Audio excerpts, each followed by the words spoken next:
అందరికీ నమస్కారం. మీరు వింటున్నారు సమగ్ర ఏపీ ఆడియో పాడ్కాస్ట్. ఈరోజు మనం స్కిల్ ఎడ్యుకేషన్లో కీ రిసోర్స్ పర్సన్స్ కోసం నిర్వహించినటువంటి 3 రోజుల రెసిడెన్షియల్ ట్రైనింగ్ ప్రోగ్రాం కౌశల్ బోధ్లో పాల్గొన్న వారి అనుభవాలను తెలుసుకుంటున్నాం. ఆంధ్రప్రదేశ్ పాఠశాల విద్యాశాఖ ఆధ్వర్యంలో జూలై 27 నుంచి 29 వరకు విజయవాడ ఆంధ్ర లైలో కాలేజ్లో ఈ శిక్షణ కార్యక్రమం నిర్వహించబడింది. స్కిల్ ఎడ్యుకేషన్ మరింత బలోపేతం చేయడంలో కీలక పాత్ర పోషించి కీ రిసోర్స్ పర్సన్స్ కు అవసరమైన జ్ఞానం, నైపుణ్యాలు, ఆచరణాత్మక అవగాహన పెంపొందించడమే ఈ శిక్షణ యొక్క లక్ష్యం.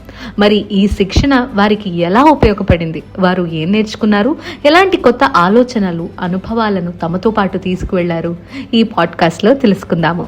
సో నమస్కారం అండి. నేను ఇక్కడికి లయోలా కాలేజ్లో కుశల్ బోధ్ ట్రైనింగ్ కోసం వచ్చాను.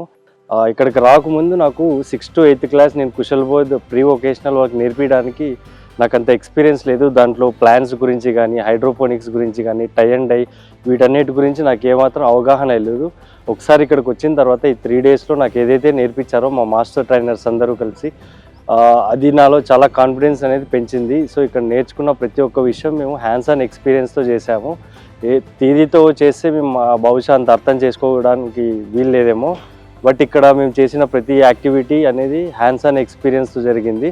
దానివల్ల మాకు ప్రతిదీ చాలా బాగా అర్థమైంది. దీని నుంచి మేము మా కోవిటీస్కి కానీ, మా పిల్లలకి కానీ చాలా బాగా వాళ్ళ చేత హ్యాండ్స్ ఆన్ ఎక్స్పీరియన్స్ చేయించగలమనే కాన్ఫిడెన్స్ మాలో వచ్చింది. సో థ్యాంక్ యూ సార్, ఈ సమగ్ర శిక్ష, ఈ కుశల్ బోధ్ ట్రైనింగ్ ఏర్పాటు చేసినందుకు. Thank you so much. Don't forget to follow and subscribe to Samagra Shiksha Andhra Pradesh social media handles.